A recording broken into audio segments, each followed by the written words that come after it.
नाक नाक को भी कवर करना चाहिए। रूल यही है, यहाँ नहीं आना चाहिए।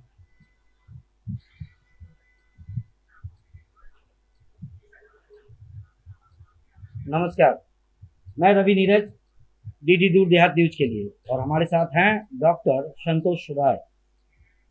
आज हम बात करेंगे कोरोना को लेकर के, कैसे बचे, अगर हो गया है तो फिर हमें क्या क्या सतर्कता बरतनी है जिससे जल्द से जल्द इस परेशानी से हम बाहर आ पाए।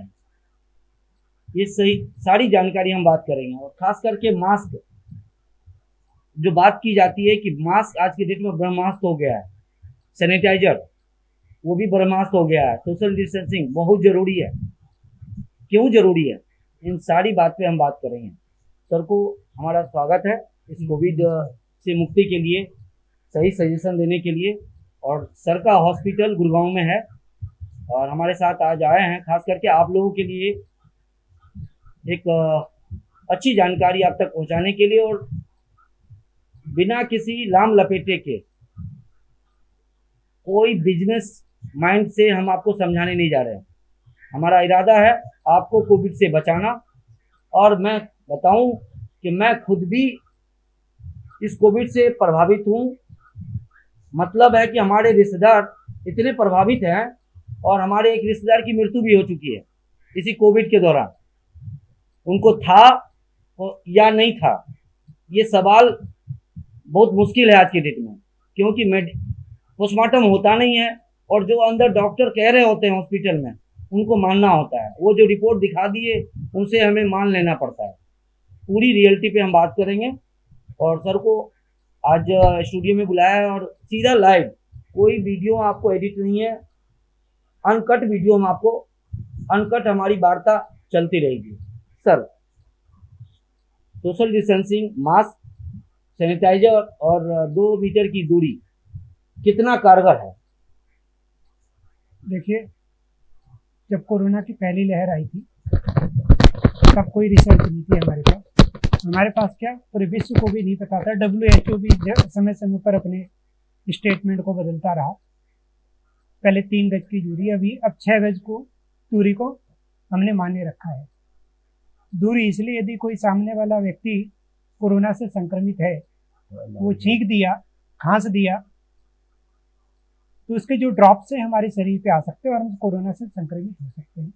इसलिए पहले 3 गज की दूरी थी, अब इसको हमने 6 गज कर दिया है, जिससे कि कोरोना का संक्रमण हमें ना हो। दूसरा, मास्क। अब ये कि अब एक मास्क कारगर नहीं है। आप एक मास्क पहनते हैं तो आप 60% सुरक्षित हैं। यदि आप डबल मास्क पहनते हैं तो 90% सुरक्षित है। साथ में इनहेलर भी रखिए। यदि आपको ऑक्सीजन लेवल घट जाए, दम फूलने लगे, आप अस्थमेटिक हो जाए, तो इनहेलर हमेशा रखिए। दिल्ली में बीच में जब प्रदूषण बढ़ गया तो लोग इनहेलर जेब में रख रहे थे, इनहेलर भी साथ रखें। तो कोरोना से बचाव का एकमात्र यही उपाय है। साथ ही साथ रोज आप शारीरिक व्यायाम करें, योग करें, प्राणायाम करें। फेफड़े की एक्सरसाइज बहुत आवश्यक है, जो भी ये भी एक कारण है कोरोना से लड़ने में सहायक सिद्ध होता है। तो 6 गज की दूरी और एक अच्छा मास्क है जरूरी। आजकल मास्क लगाने के लोगों ने विभिन्न विभिन्न तरीके आविष्कार कर लिए हैं। अब कुछ लोगों को मैंने देखा है कि मास्क लगा लेते हैं, नाक से नीचे जाता है, जो कि गलत है। मास्क कभी नाक के नीचे ना लगाएं, पूरा मास्क पहने। हो सके तो डबल मास्क लगाएं। यदि आप डबल मास्क लगाते हैं 90% आप सुरक्षित हैं, तभी आप, अन्यथा आप घर से ना निकलें। ये विशेष गाइडलाइन है। कोरोना का कोई इलाज नहीं है अभी, केवल इसका एक ही उपाय है, आप इसकी वैक्सीन लगवाएं, और इसके बारे में भ्रम न फैले, न फैलाएं, न किसी के बहकावे में आए। वैक्सीन काम कर रही है और काम करती है, अतः भारतीय वैक्सीन पर भरोसा रखें। और जैसे आज एक टीका लग गया, फिर उसके 4 सप्ताह बाद दूसरा टीका, फिर उसके 2 सप्ताह बाद अगला टीका। यानी पहला टीका आज लग गया, तो उसके 4 सप्ताह बाद दूसरा टीका। उसके 2 सप्ताह तक आप सुरक्षित रखना हमने अपने आप को, अन्यथा इसको आप गिन सकते हैं आज प्रथम दिवस है टीका लगने का। आज से लेकर अगले 45 दिन तक मेरे को संभल कर रहना है। कुछ लोग कंप्लेंट करते हैं कि हमने तो कोरोना का टीका लगवा लिया जी, हमें दोबारा कोरोना हो गया। इसका मतलब वैक्सीन काम नहीं करती है, ये गलत है। यदि आज आपने टीका लगवा लिया है, उसके अगले 4 सप्ताह बाद दूसरा टीका लगता है, उसके 2 सप्ताह बाद और रेस्ट चाहिए होता है शरीर को नए एंटीबॉडीज बनने में। जिस दौरान टीकाकरण के दौरान जब हम पहला टीका लेते हैं, दूसरा टीका लेते हैं, तो शरीर की इम्यूनिटी जो क्षमता है, प्रतिरोधक क्षमता है, वो गिर जाती है और इस दौरान नए एंटीबॉडीज का निर्माण होता है। तो शरीर को समय लगता है प्रतिरोधक क्षमता को विकसित करने के लिए। तो टोटल 45 दिन टीकाकरण के प्रथम दिन से लेकर अगले 45 दिनों तक आप सोशल डिस्टेंसिंग का पालन करें, मास्क लगाएं, सैनिटाइजर रखें। यदि संभव हो सके तो घर से बाहर न निकलें, घर बैठे काम करें। यदि बाहर निकलना भी पड़े, टीका लगवा लिया है तो डबल मास्क लगाएं, तभी आप कोरोना से बच सकते हैं। सर, इन सारी सुविधाओं का उपयोग करने के बाद भी लोग किसी न किसी तरह कोविड पॉजिटिव हो जा रहे हैं। वैसे स्थिति में उनको हॉस्पिटल जाना चाहिए, डॉक्टर से राय लेना चाहिए, घर में ही रहकर इलाज कराना चाहिए, क्वारंटीन होना चाहिए, और क्या क्या मेडिकल सुविधा घर के अंदर होनी चाहिए और किन स्थिति में घर में ही रहना चाहिए और किन स्थिति में हमें हॉस्पिटल जाना चाहिए, डॉक्टर की राय लेनी चाहिए। रवि जी, इस समय मेरे पास कोरोना के 3 प्रकार के रोगी हैं। एक तो माइल्ड, दूसरा मॉडरेट, तीसरा सीवियर। हम severe, moderate to severe cases को ही अस्पताल में एडमिशन की सलाह दे रहे हैं। जो कोरोना से संक्रमित हो गए, इनको पहले जुकाम, खांसी, गले में खराश, इस प्रकार के लक्षण नजर आते हैं, तो हम उसका आरटीपीसीआर जांच करते हैं और वो यदि पॉजिटिव आता है उसको लक्षणों के अनुसार हम मेडिसिन लिखते हैं। साथ ही साथ हम उसको कहते हैं कि विटामिन सी भरपूर मात्रा में ले, जिसमें बहुत प्रकार के बाजार में विटामिन सी उपलब्ध है। यदि विटामिन सी नहीं खरीद सकता तो कम से कम नींबू पानी पिए, ठंडा नहीं, नॉर्मल वाटर में नींबू पानी दिन में 3 से 4 बार पिए। विटामिन सी वहाँ से हमें मिल जाएगा। क्योंकि यदि मैं इस माध्यम से यदि मैं किसी भी दवा कंपनी की दवा का प्रचार करूंगा, ये गलत संदेश जाएगा। यदि आप विटामिन सी प्राकृतिक रूप में ले सकते हैं तो अच्छी बात है, नहीं ले सकते तो आप विटामिन सी की गोलियां दिन में 2 से 3 बार खाइए। और साथ में जिंक भी, जिंक की गोलियां हैं, कोई ज़्यादा महंगी नहीं आती, सस्ती उपलब्ध है, आप वो खाएं। यदि गले में खराश है तो हम सेट्रिजिन लिख देते हैं, यदि खांसी है तो कोई कफ सिरप लिख देते हैं। लक्षणों के अनुसार हम कोरोना का इलाज कर रहे हैं और उसको घर में होम क्वारंटाइन करने के लिए बोल देते हैं। और उसको हम बोल देते भी घर में पंखा चलाए, विंडो खुला रखे। यदि घर में एसी चल रहा है तो बाहर के व्यक्ति को न आने दे, क्योंकि एसी, जिस कमरे में एसी लगा होता है उसमें वायरस घूमता रहता है, एसी कमरे में ज्यादा वायरस पाया गया। अतः यही आग्रह है कि उस कमरे में दूसरा व्यक्ति ना आए, क्योंकि वह भी उस कोरोना से संक्रमित हो सकता है। और ये हो गया माइल्ड केस। मॉडरेट केस में थोड़ा सा लक्षण बिगड़ते हैं तो उस केस में हम स्टेरॉइड जैसी दवाइयां लिखते हैं। सीवियर केस कब होता है? जब ऑक्सीजन सैचुरेशन लेवल 93 से यानी 93 से नीचे आ जाता है, उसको सांस लेने में समस्या उत्पन्न होती है, तब हम उसको ऑक्सीजन के साथ साथ कई बार वेंटिलेटर पे भी रखना पड़ता है। और मैं एक और आग्रह करूंगा अपने विभिन्न डॉक्टर मित्रों से, किसी भी रोगी को बिना मतलब के रेमडेसिविर जैसी दवाएं न लिखें। यदि रोगी सही समय पर आ जाता है, आज यदि संक्रमण हुआ और उसके 5वें 6ठे दिन से या 7वें दिन से यदि हम उसको स्टेरॉइड पे भी ले आते हैं, तो इस प्रकार का कोरोना संक्रमित रोगी को हमें रेमडेसिविर जैसी मेडिसिन देने की आवश्यकता नहीं रह जाती है। हम रेमडेसिविर लिखने से बचें, यहाँ तक कि WHO भी रेमडेसिविर को रिकमेंड नहीं करता है। इस पे एक बार सरकार को पुनः विचार करना चाहिए।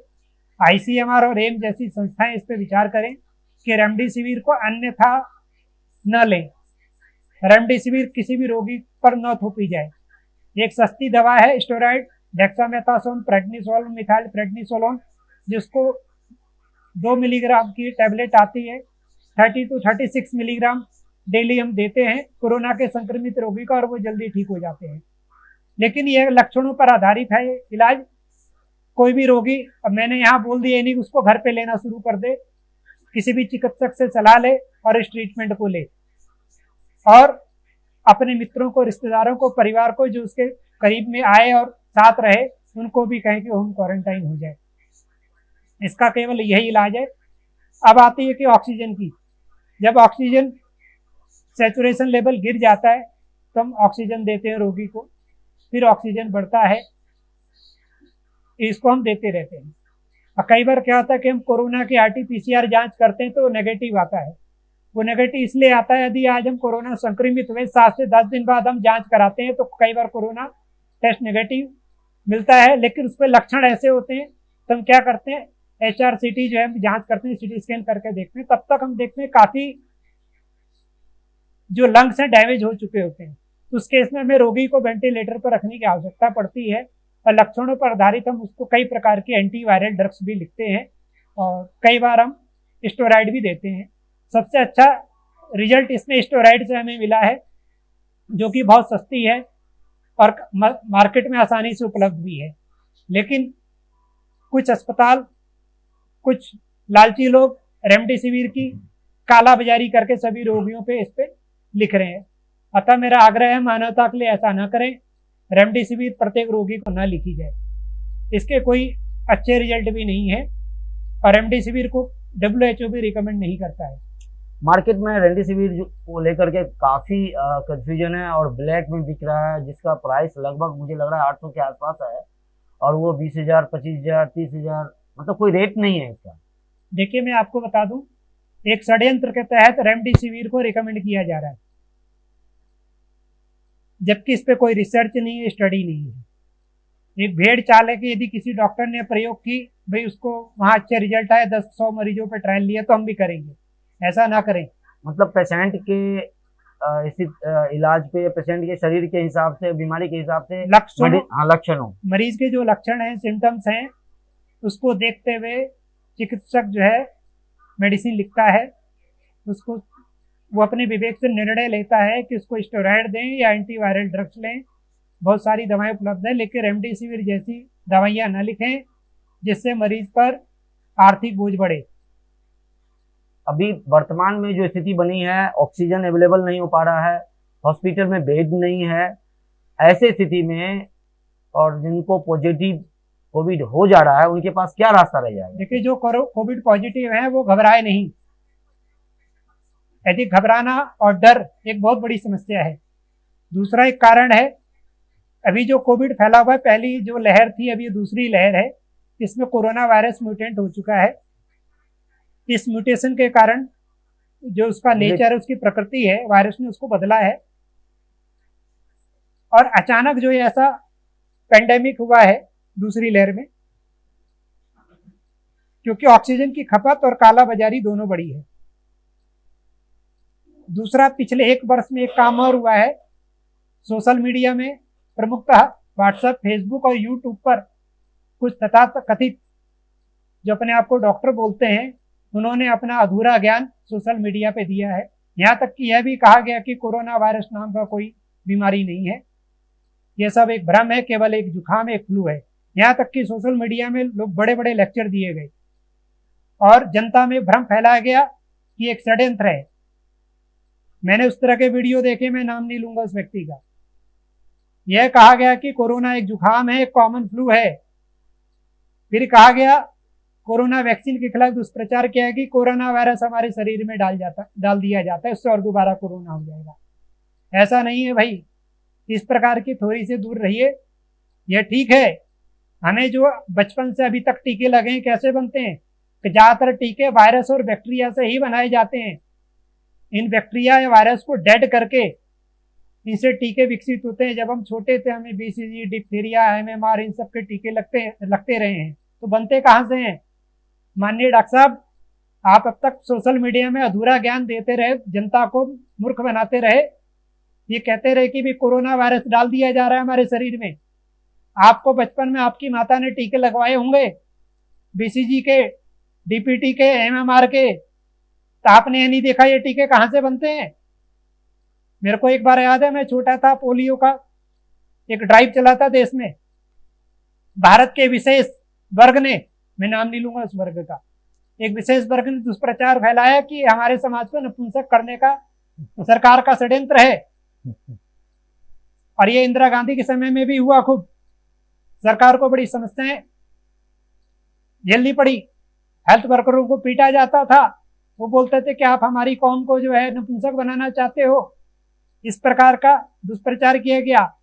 आज इसी कोरोना वैक्सीन के विरुद्ध ऐसे तथाकथित फर्जी डॉक्टरों ने, झोला छाप नीम हकीम लोगों ने दुष्प्रचार किया कि कोरोना वायरस हमारे शरीर में डाल दिया जाता है। ये मिथ्या है, झूठ है। जबकि अभी जो हमारे यहाँ वैक्सीन उपलब्ध है, भारत की बायोटेक की कोवैक्सीन और सीरम इंस्टीट्यूट ऑफ इंडिया की कोविडशील्ड, विदेश में भी कई वैक्सीन है, फाइजर है, स्पुतनिक है। वो अपने अपने अनुभवों पर उनके वैज्ञानिकों ने अपनी वैक्सीन तैयार की है। तो भारत की वैक्सीन पे भरोसा रखें। और भारत विश्व की 60% वैक्सीन का उत्पादन करता है। सर जी, अब हमारा है कि कोविड हो जाने की स्थिति में रिपोर्ट जैसे आता है तब तक कई दिन निकल चुके होते हैं। एक तो ये सबसे बड़ा परेशानी है। दूसरा है कि कई बार निगेटिव आता है और वो पॉजिटिव होता है और घर में, परिवार में, समाज में घूम रहा होता है। दूसरा, तीसरा सबसे बड़ा चीज है कि ऐसे स्थिति में, कोविड होने की स्थिति में ठोस आहार क्या होगा सुबह देखिए से शाम तक का। रवि जी, मैं आपको बता देता हूँ। जी, यदि कोई व्यक्ति कोविड-19 से संक्रमित है और वो पॉजिटिव पाया जाता है, सबसे पहले अपने किसी भी चिकित्सक यानी फिजिशियन से संपर्क करें। इस समय डॉक्टर ऑनलाइन भी रोगी देख रहे हैं। नहीं जा सकता अस्पताल तो ऑनलाइन संपर्क करें। आपके डॉक्टर साहब जो है आपको दवाइयाँ लिख देंगे। आप अपने आप को होम क्वारंटाइन कर लें। लक्षणों के आधार पर चिकित्सक आपको दवाइयाँ लिखेगा। यदि गले में खराश है, जुकाम है, बुखार है, तो उसके अनुसार वो दवाएं लिखेगा। साथ में आपने विटामिन सी का भरपूर मात्रा में सेवन करना है, जो कि प्राकृतिक रूप में आपको नींबू, संतरा, अनानास के जरिए आदि उपलब्ध है। दूसरा, साथ में अपने आप को घर में बंद कर लेना है। पॉजिटिव सोच रखना है। कमरे के, जिस कमरे में रहें, खुद ही सफाई करें। अपने माता पिता, नौकरों को, किसी को ना आने दें। खुद भी सुरक्षित रखें, अपने परिवार को भी। आप डेली सफाई करें। खिड़की को खुला रखें ताकि खुली हवा आ सके। और एसी यदि चलाना पड़े तो कभी कभी चलाएं। एसी की भी सफाई रखें, क्योंकि एसी में भी कई बार इन्फेक्शन हो जाता है। उसको क्लीन करते रहें समय समय पर। तीसरा, आप एक अच्छा आहार लें। यदि आप हार्ट पेशेंट हैं और यदि डायबिटीज के रोगी हैं तो उनके लिए कोरोना काल बन सकता है। यह उनके लिए एक चेतावनी है। यदि आप डायबिटीज के रोगी हैं तो अपने डॉक्टर को बताएं कि मेरा ब्लड शुगर इतना है, तो इसके अनुसार वह आपके डायबिटीज को पहले कंट्रोल करेगा, साथ में आपके लक्षणों पर आधारित आपको दवाएं लिखेगा।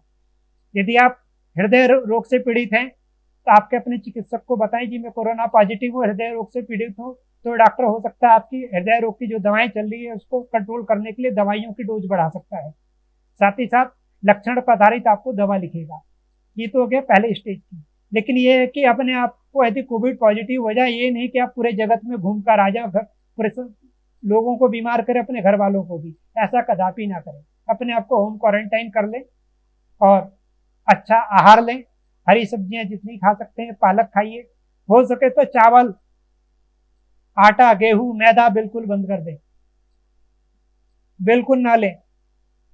और यदि आप डायबिटीज के रोगी हैं, बिल्कुल नहीं लेना, शुगर भी नहीं लेनी। तो आपने करना क्या है, आपने भरपूर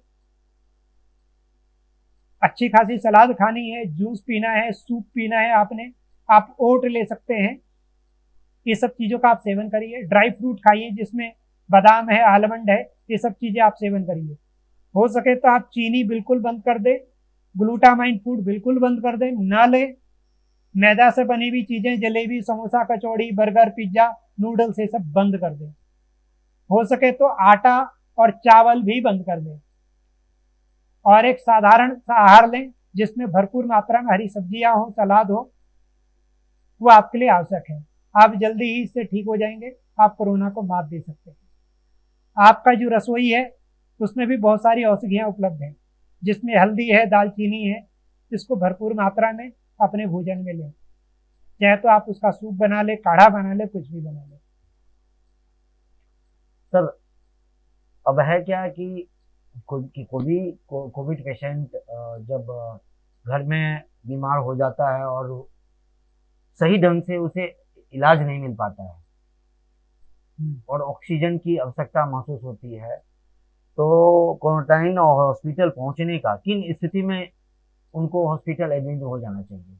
देखिए, यदि आपको सांस लेने में समस्या आ रही है तो तुरंत अपने ऑक्सीजन सैचुरेशन की जांच करें।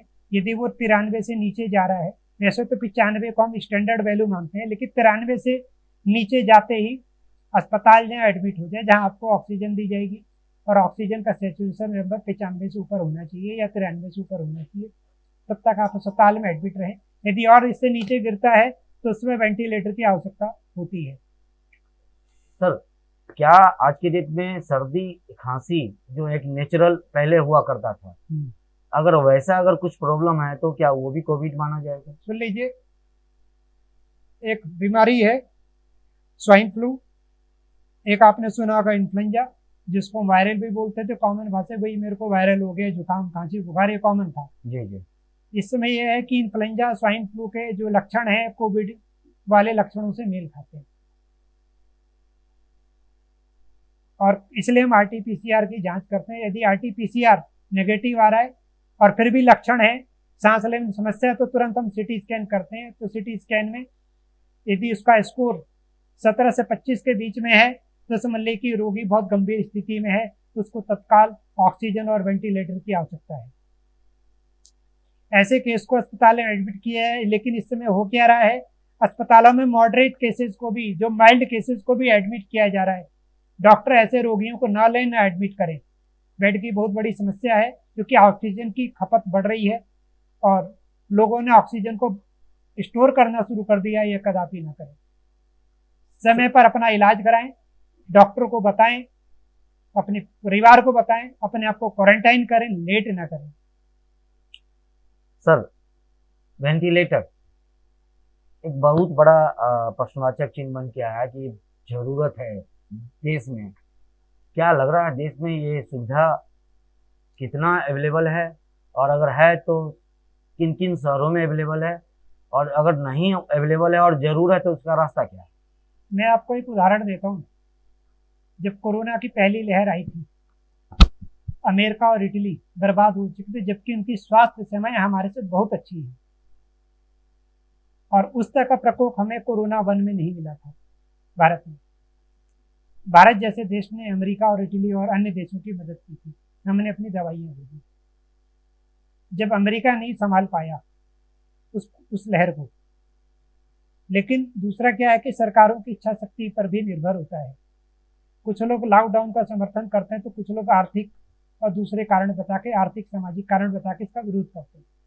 मैं कहता हूं कि यदि जनता या तो जो 6 गज की दूरी और मास्क है जरूरी, इसको माने, तो लॉकडाउन जैसी स्थिति को सरकार को न लगाना पड़े। लॉकडाउन एक मजबूरी होती है सरकारों की, लेकिन एक वैज्ञानिक तरीके से भी सोचा जाए तो लॉकडाउन एक लास्ट विकल्प है, अन्यथा कोरोना वायरस की हम चेन नहीं तोड़ पाएंगे। जो एक हमारा लास्ट क्वेश्चन आपके लिए है, जिस ढंग से भारत के सपोर्ट में इंटरनेशनल सपोर्ट नजर आ रहा है, और कई वर्ल्ड के कई कंट्री जिस ढंग से मेडिकल इंस्ट्रूमेंट, मेडिसिन, सारी फैसिलिटी सपोर्ट दे रहे हैं, क्या लग रहा है इससे भारत को बहुत ज्यादा सुविधा मिल पाएगा? देखिए, मैं नीरज जी एक चीज बता रहा हूँ। विश्व को मेरा सनातन धर्म एक परिवार मानता है। हम बोलते हैं वसुधैव कुटुंबकम, विश्व मेरा परिवार है। ठीक है। आदि भगवान जगतगुरु शंकराचार्य ने कहा था, हम ब्रह्मास्मि। प्रत्येक जीव में ब्रह्म है, प्रत्येक जीव परमात्मा का अंश है। यदि विश्व से हमें मदद आ रही है तो हमें स्वीकार करना चाहिए, इसलिए हमें लज्जा नहीं होनी चाहिए। हमने भी उनकी मदद की थी, क्योंकि विश्व को हमने परिवार समझा। इसमें मानवता के नाते एक दूसरे को यदि हम सहयोग कर रहे हैं, तो इसको हमें स्वीकार करना चाहिए, क्योंकि इस समय हमें आवश्यकता है। चाहे वो ऑक्सीजन की हो, मशीनों की हो, हमें लेना चाहिए। हमने भी जब उनके यहाँ संकट आया था हमने मदद किया था, लेकिन आज हम संकट में हैं। यदि कोई विश्व का दूसरा देश भी, शत्रु देश भी यदि हमें सपोर्ट करे, हमें स्वीकार कर लेना चाहिए। ठीक है, हमारे मतभेद है, वो अलग बात है, लेकिन यदि कोई अच्छी नीति से और बिना राग द्वेष के हमें मदद करता है तो हमें ऐसी मदद को स्वीकार करने में परहेज नहीं करना चाहिए। अब बात रही भाई अमेरिका से, इंग्लैंड से, ऑस्ट्रेलिया से, फ्रांस से वेंटिलेटर्स आ रहे हैं, ऑक्सीजन भी आ रहे हैं, और यदि ऐसा कर रहे हैं तो उनका ऐसा लगता है भाई भारत के प्रति उनकी एक करुणा भी है और भारत को अपना समझते हैं। और आपको और बता दूं मैं, ऑक्सीजन की जो अचानक जो खपत बढ़ी है, जी हाँ, जी हाँ। एक प्रकार का, एक मैंने देखा दिल्ली में एक नेक्सस काम कर रहा है, दिल्ली का कई अन्य शहरों में भी। इसको राजनीतिक परिदृश्य से नहीं देखना चाहिए, चाहे वो कांग्रेस की सरकार हो, भाजपा की सरकारें हो या आम आदमी पार्टी की। नेक्सस कहीं ना कहीं काम कर रहा है और उस नेक्सस को हम तोड़ नहीं पा रहे। यहाँ तक कि लोग डॉक्टरों को गाली देते हैं कि डॉक्टर लूट रहे हैं, सब चीजें। ऐसा नहीं है। मैंने एक दिन देखा वीडियो में टीवी पर, शांति मुकुंद हॉस्पिटल के डायरेक्टर रो रहे थे। एक डॉक्टर यदि रोना शुरू कर दे तो आप समझिए स्थिति क्या है। जयपुर गोल्डन हॉस्पिटल के लोग रोने लगे। कोई भी डॉक्टर नहीं चाहेगा कि उसका रोगी मरे, कोई डॉक्टर नहीं चाहता कि उसके प्रैक्टिस पर धब्बा लगे, कोई डॉक्टर नहीं चाहता। अतः डॉक्टरों को, पैरामेडिकल स्टाफ को गालियां देना बंद कर दें। ऐसा नहीं है। कुछ लोग यदि गलत कर रहे हैं तो हम उसके विरोधी हैं, उसके विरुद्ध बोलते रहेंगे। हाँ, कुछ लोग हैं इस आपदा को एक, क्या कहते हैं कि उसको, मोदी जी ने कहा था ना आपदा को अवसर में बदलिए, तो उन्होंने इस अवसर, आपदा को अवसर के रूप में लूट रहे हैं लोगों को। अभी पता चला कुछ लोग एम्बुलेंस में 4 से 5 किलोमीटर ले जाने के लिए 10,000, 15,000, 20,000 रुपए तक का वसूली कर रहे हैं। ये लूट है। सुविधा का देना और उसका ठीक है, 10 गुना। भारत ऋषि मुनियों का, धार्मिक प्रेमियों का, भामाशाह जैसे लोगों का, दान देने वालों का राष्ट्र रहा है। आज भारत में अपने लोगों को लूटना शुरू कर दें, मैं इसकी घोर निंदा करता हूं। मैंने एक दिन टीवी पर देखा, गुजरात में पति पत्नी दोनों डॉक्टर हैं, वो फ्री रोगियों को देख रहे हैं, फीस नहीं ले रहे हैं। मैं भी कई रोगी देख रहा हूं ऑनलाइन, पैसे नहीं होते, मैं नहीं ले रहा फीस, मैं फ्री देख रहा हूं। तो ठीक है, यदि जो सक्षम है, हम डॉक्टरों को उनसे फीस लेनी चाहिए, क्योंकि हमें भी अपना घर देखना है। यदि कोई लाचार है, गरीब है, हम उस पर दया करें। मैंने जब उन पति पत्नी को देखा गुजरात में, दोनों कोविड सेंटर में जाके अपनी फ्री सेवाएं दे रहे हैं, उससे मेरे को प्रेरणा मिली और मैं ऑनलाइन कोविड के मरीजों को मुफ्त देख रहा हूँ, कोई चार्ज नहीं ले रहा। यदि किसी को कोई सलाह चाहिए, मैं और मेरी टीम इसके लिए उपलब्ध है। ऑनलाइन कैसे संपर्क करेंगे आपसे? इस लिंक के नीचे रवि जी एक नंबर दे देंगे जी, शारदा पीठ केयर के नाम से, जी। तो आप उससे हमसे संपर्क कर सकते हैं। आपको जो सलाह चाहिए होगी हम उसको मुफ्त देंगे, कोई पैसा नहीं देंगे। सर, हमारा एक लास्ट क्वेश्चन और जोड़ रहा हूँ। ऑक्सीजन, या तो सरकार कोई बड़े घटना से अवगत नहीं थी, और स्टेट सरकार, केंद्र सरकार और जितने भी हॉस्पिटल हैं, क्या इतने बड़े हॉस्पिटल बना लेते हैं, क्या वो अपना एक ऑक्सीजन प्लांट साथ में नहीं बना सकते? रवि जी आपको बता दो, हम लोग हॉस्पिटल चलाते हैं, ऑलरेडी गुड़गांव में हमारा एक सेटअप है। जिस अस्पताल में रोज 50 से 100 लीटर की ऑक्सीजन की खपत है, और हमने कभी सोचा नहीं था कि रोज रोज 500 से 1000 लीटर ऑक्सीजन की खपत हो जाएगी। ऐसा हमने भी नहीं सोचा था ये स्थिति बन जाएगी, क्योंकि हमारे पास पे कोई R&D नहीं है, कोई डाटा नहीं है कब क्या हो जाएगा। अभी तो इस सेकंड वेरिएंट की तो अभी रिसर्च हो रही है, और हम तैयार भी नहीं थे कि ऑक्सीजन की खपत अचानक बढ़ जाएगी। दूसरा एक समस्या भारत की जनसंख्या। आप यूरोप से आप कंपेयर करके देखिए, उनका क्षेत्रफल देखिए और उनकी पॉपुलेशन देखिए। भारत में पॉपुलेशन कंट्रोल आवश्यक है। हम जनसंख्या को नियंत्रण नहीं करेंगे तो यही स्थिति होगी। पृथ्वी पर जमीन पैर रखने के लिए आपको भूमि नहीं मिलेगी। एक एक घर में 12-12, 15-15 बच्चे पैदा होंगे, कैसे होगा? सरकारें कहां से सुविधाएं देंगी सबको? भारत में एक तो जनसंख्या नियंत्रण पे कानून पास होना चाहिए, दूसरा भ्रष्टाचार के ऊपर अभी जो एक एक्ट है भ्रष्टाचार के ऊपर, प्रिवेंशन ऑफ करप्शन एक्ट, चाहे राजनेता हो, चाहे अधिकारी हो, चाहे कोई भी हो, बाबू हो, करप्शन में गिरफ्तार होता है, बेल हो जाती है, मुकदमा चलता है, जो हाई फिटनेस होते हैं मुकर जाते हैं, वो डिस्चार्ज हो जाता है। तो देश में हमें डेवलपमेंट की आवश्यकता नहीं है, हमारा सरकार से आग्रह, हमें नहीं चाहिए डेवलपमेंट, जनसंख्या नियंत्रण कानून लाइए, भ्रष्टाचार कानून को और सख्त बनाइए, जिससे क्या होगा, लोग ऐसे मरेंगे नहीं, नकली दवाइयां नहीं बिकेंगी, काला बाजारी नहीं होगी दवाओं की। जनसंख्या रोकना इसलिए आवश्यक है, आज अस्पतालों में बेड नहीं है, क्यों नहीं है भाई? 5 करोड़ घुसपैठी भारत में रह रहे हैं, दिल्ली में लाखों की संख्या में है। जो सुविधा दिल्ली की जनता को मिलनी चाहिए वो सुविधा दिल्ली में बैठे हुए घुसपैठियों को मिल रही है, लेकिन वो एक विशेष पार्टी का विशेष वोट बैंक बना हुआ है, इसलिए कार्रवाई नहीं होती। केंद्र सरकार भी चुप है, क्यों नहीं लाती जनसंख्या नियंत्रण कानून? प्रिवेंशन ऑफ करप्शन एक्ट को क्यों नहीं उन्होंने कठोर बनाया? अब तो स्थिति यह है कि मैं उसको राजनीतिक परिदृश्य में अब मैं बोल रहा हूं, कई राज्यों के जो नेता हैं बेल पर हैं, और किस बेल पर? हजारों करोड़ के घोटाले, कोई मुख्यमंत्री बना बैठा, कोई मंत्री बना बैठा, बेल पर हैं और उनके ट्रायल नहीं चल रहे। केंद्र सरकार ने कंप्रोमाइज कर रखा है ताकि केंद्र में बिल पास हो जाए। उसका एक उदाहरण मैं दे रहा हूं। आंध्र प्रदेश के मुख्यमंत्री है जगन मोहन रेड्डी,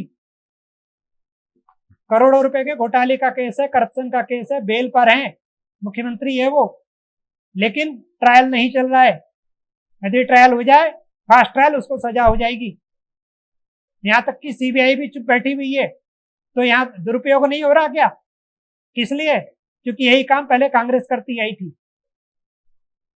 और इसको बोलते हैं पॉलिटिकल कंप्रोमाइज। यदि करप्शन बंद हो जाए तो ये काला बाजारी सब चीजें नहीं होंगी, लोगों को दवाएं मिलेंगी, लोग मरेंगे नहीं। और दूसरा, जनसंख्या नियंत्रण कानून काफी है। सर, सरकार के द्वारा जिस ढंग से घोषणा हुई कि पूरे देश में सभी हॉस्पिटलों में ऑक्सीजन प्लांट लगाए जाएंगे, कितना कारगर इसको माना जाए? देखिए, पहले भी भारत में महामारी आई है, मेरे को याद है मैं छोटा था, एक बीमारी पहले भारत में होती थी अंग्रेजों के समय, कॉलेरा, जिसको हैजा बोलते हैं। गांव के गांव मर जाते थे, मलेरिया से गांव के गांव तबाह हो जाते थे, शहर का शहर साफ हो जाता था, इलाज नहीं था। इलाज आ गया। एक बार गुजरात में फैला था प्लेग, काफी लोग मरे थे, सरकार ने अवेयरनेस प्रोग्राम चलाया, लोग मरे भी, लेकिन अब वो रुक गया। अब ये कोरोना है। अब सोशल मीडिया में लोग भ्रम फैलाते हैं भी कोरोना एक षड्यंत्र है। भाई षड्यंत्र है, और षड्यंत्र में हम भी शिकार हैं। शिकार इसलिए यदि आप कोरोना की हिस्ट्री देखें, पूरी ट्रैवल हिस्ट्री देखें, कोरोना पे आज से नहीं, कई सालों से काम हो रहा है। मेरा इस पे एक ब्लॉग है, पूरा लेख है, पूरी ट्रैवल हिस्ट्री लिखी है मैंने कोरोना की। कोरोना पे अभी जो सार्स, इसको सार्स वायरस बोलते हैं, एक सार्स वायरस सीओवी था, ये सार्स वायरस CoV-2 है। चीन में एक लैब है वुहान में, Wuhan institute of virology. Neeraj ji, आपको आश्चर्य होगा, ओबामा सरकार ने एक प्रोग्राम शुरू किया था ओबामा केयर के नाम से, और वहां पे जीव जंतुओं पर रिसर्च हो रही थी। ओबामा केयर की तरफ से वुहान इंस्टीट्यूट ऑफ वायरोलॉजी पे फंड अलॉट हुआ। वो फंड किस पे अलॉट हुआ? कोरोना वायरस पे स्टडी करने की। पैसा अमेरिका का, वो पैसा अमेरिका के टैक्स पेयर्स का पैसा था, गया चीन को। चीन के वैज्ञानिकों ने कोरोना वायरस को अपडेट किया। अब वो जब वो लीक हो गया तो उसी के चीन के लोग मारे गए। अब समस्या है कि चीन में डेमोक्रेसी तो है नहीं, मीडिया है नहीं, तो बंद है। थोड़ी बहुत छिटपुट खबरें आई, उसमें कितनी मौतें हुई कोई आंकड़े नहीं है। तो कम से कम भारत में डेमोक्रेसी तो है, कितने मर रहे सब आंकड़े हैं। वहां तो कोई सोशल मीडिया में शेयर भी नहीं कर सकता, वहां तो कम्युनिस्ट शासन है। ये पूरी कोरोना की हिस्ट्री है, षड्यंत्र है। दूसरा षड्यंत्र WHO ने किया हमारे साथ।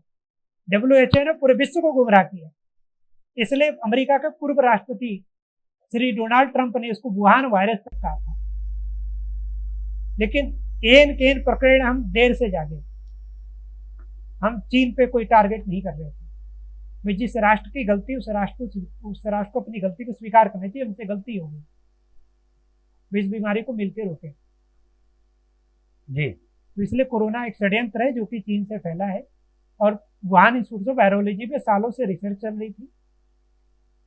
बीच में सऊदी अरब में भी एक बार दस्तक दिया था, कंट्रोल हो गया था। इसी वायरस को अपग्रेड किया गया, वो अपग्रेडेशन के चक्कर में लीक हो गया, उनके लोग मारे जाने लगे, फिर ये फैलता चला गया। इसलिए इसको बारे में भ्रम ना फैलाएं, कुछ नहीं है, कोरोना है, कोरोना से लोग संक्रमित हो रहे हैं। जिनकी लाइफस्टाइल अच्छी है, दिनचर्या अच्छी है, रोज एक्सरसाइज करें, ब्रीदिंग एक्सरसाइज करें, थोड़ा शारीरिक व्यायाम करें, हरी सब्जियां खाएं, फल खाएं जूस वाले, स्प्राउट लें, अच्छा खासा प्रोटीन लें, ज़्यादा चीनी से बच के रहें। खासतौर से डायबिटीज और हार्ट पेशेंट के रोगी, क्योंकि वे सबसे ज़्यादा पीड़ित हैं, मृत्यु दर ज़्यादा उन रोगियों की है, अतः उनके लिए चेतावनी है। हृदय रोगी और डायबिटीज के रोगी और थायराइड के पेशेंट भी इससे बच के रहें। एक लास्ट क्वेश्चन हम आपसे और जोड़ना चाहेंगे। जब कोविड नहीं था तब भारत में विभिन्न कारणों से मृत्यु हो रही थी, चाहे वो मेडिकल के कारण हो या विभिन्न कारणों से, वो संख्या अगर बता सकें तो कितनी थी, और आज जो मृत्यु हो रही है दोनों में फर्क क्या है, अंतर कितना है? नीरज जी आपको बता दूं, ये मैं सरकार का ना तो समर्थक हूँ न विरोधी हूँ, मैं एक न्यूट्रल विचार रखता हूँ। और कुछ लोग अंधभक्त बोलते हैं, कुछ लोग चमचा बोलते हैं, न मैं अंधभक्त हूँ न चमचा हूँ। आप सभी अस्पतालों में जाके देखें, उनके कितने मरीज, डाटा मिल जाएगा। आप एम्स में चले जाइए, वहाँ डिपार्टमेंट ऑफ कार्डियक थोरेसिस है, किडनी डिपार्टमेंट है, कितने लोग किडनी फेलियर से मर रहे हैं, क्योंकि मीडिया उस तरफ जाता नहीं है। कोरोना वार्ड में जाइए, कितने रोगी उनसे डेथ हो रही है। जो आंकड़े पहले थे, कोई हृदय रोग से मर रहा है, कोई किडनी फेलियर से मर रहा है, वो बीमारी से पहले भी मरते थे जी। क्योंकि ये महामारी है। लेकिन एक चीज और है, यदि कोई किडनी फेलियर का रोगी है तो उसकी इम्यूनिटी लेवल डाउन होती है, हेपेटाइटिस का पेशेंट है, ऐसे रोगी कोरोना से जल्दी संक्रमित होते हैं। तो कहीं न कहीं वो ऑलरेडी पहले से बीमारी है और कोरोना के चपेट में आ जाने से उनकी मृत्यु दर बढ़ गई है। लेकिन मेरा एक ही सवाल है कि क्या पहले तो भी मौत होती थी, तो सभी को कोरोना के नाम से मृत्यु घोषित कर देना, या कोरोना है तभी लोग इतने मर रहे हैं, कहीं न कहीं एक मीडिया और जितनी भी व्यवस्था है, इससे एक डर, भय, एक प्रेशर बन रहा है। देखिए, कुछ तो भय बनाया है कुछ तथाकथित पार्टियों ने, वो चिल्ला रहे हैं, उनको खुद नहीं पता है कि क्या करना। कभी तो विदेशी वैक्सीन को प्रमोट करते हैं, कभी अपनी गैर वैज्ञानिक राय देते हैं। आज जो कोरोना से यदि रोगी मर रहे हैं, मैंने आपको स्पष्ट बोल दिया है कौन से रोगी मर रहे हैं। हृदय रोग के साथ डायबिटीज है, थायराइड का केस है, किडनी फेलियर का केस है, क्रोनिक रेनल फेलियर, डायलिसिस पे है। यदि इस प्रकार के रोगी कोरोना के संक्रमण में आ जाते हैं तो मृत्यु दर बढ़ जाती है। अब दर्शकों को हम इसलिए बार बार ये डॉक्टर शंकर सर से हम बात कर रहे थे और इसलिए बताना चाह रहे थे कि कोविड बीमारी है, वायरस है, लेकिन अगर पहले से हमारे शरीर में बीमारी है तो उसको ज़्यादा जल्दी मृत्यु तक ले जाने में कोरोना उसका सारथी बनता है। इसलिए हमको पुरानी जो बीमारी है उसका मेडिसिन अभी खास करके टाइमली लें और दिनचर्या को अपने को सही करें, और कोविड से बचने के जो रास्ते सर ने बताए हैं वो हर रास्ते को थोड़ा सा ध्यान दें। इसलिए मैं अंत में ये बोलूंगा, 3 गज नहीं 6 गज की दूरी डबल मास्क है जरूरी। अब एक मास्क से काम नहीं, एक मास्क लगाओगे तो 60% आप बचते हैं कोरोना से, डबल मास्क लगाओगे तो 90%। यदि कोई श्वास का रोगी है तो इनहेलर रखे पास में। डेली फिजिकल और ब्रीदिंग एक्सरसाइज करें, कैसे भी एक्सरसाइज करें, कमरे में रहकर, बाहर पार्कों में न जाए। इस समय एयर में भी कोरोना वायरस है, 1 घंटे तक रहता है। यदि आप कार में बैठते हैं तो कार को सैनिटाइज करें, और यदि पहले से एसी चल रहा है और अंदर चले गए कार में, हो सकता है पहले कोई पूर्व व्यक्ति बैठ के गया हो, कोरोना वायरस छोड़ के जा रहा हो, तो इस एसी को बंद करा दे, विंडो खुलवा दे। जिनकी अपनी कार है, एसी चलाते हैं, दूसरे को ना बिठाएं अपनी कार में। ये मेरा आग्रह है। 6 गज की दूरी, डबल मास्क है जरूरी, इनहेलर रखिए अपने पास, व्यायाम करिए, पौष्टिक आहार लें, विटामिन सी वाले जूस का सेवन करें। यदि आपके पास पैसा नहीं है, गरीब है, नींबू से बेहतर विटामिन सी का कोई स्रोत नहीं है। नींबू रखिए, नींबू पानी पीजिए, सबसे अच्छा आहार है नींबू, जिससे आप बचे रहेंगे, आपकी इम्यूनिटी भी बढ़ेगी। और टीका अवश्य लगवाएं, मेरा यही आग्रह है। पहले दिन टीका लग गया, उसके 4 सप्ताह बाद दूसरा टीका, उसके 2 सप्ताह तक और अपने आप को रेस्ट दीजिए, 45 दिन बच के रखिए, क्योंकि ये 45 दिन बड़े क्रूशियल होते हैं। इम्यूनिटी हमारी गिरती जाती है, क्योंकि नए एंटीबॉडीज का निर्माण होता है, उसके लिए समय लगता है। तो टीकाकरण के दौरान अपने आप को बचाए रखें, ताकि जब तक प्रतिरोधक क्षमता शरीर में विकसित ना हो जाए। धन्यवाद। आपको शो में आए इसके लिए बहुत बहुत धन्यवाद। और दर्शकों को आपने बारीकी से हर स्टेज को आपने बताया। हम डॉक्टर साहब से फिर आपके लिए निवेदन करेंगे, और कोरोना के कुछ खास तरह के बदलाव इस बार देखे गए हैं, उल्टी, दस्त, ये सब भी देखने को मिले हैं पेशेंट को। इस पे भी हम डिटेल में अगले अंक में हम बात करेंगे सर से। आज के लिए इतना ही, नमस्कार।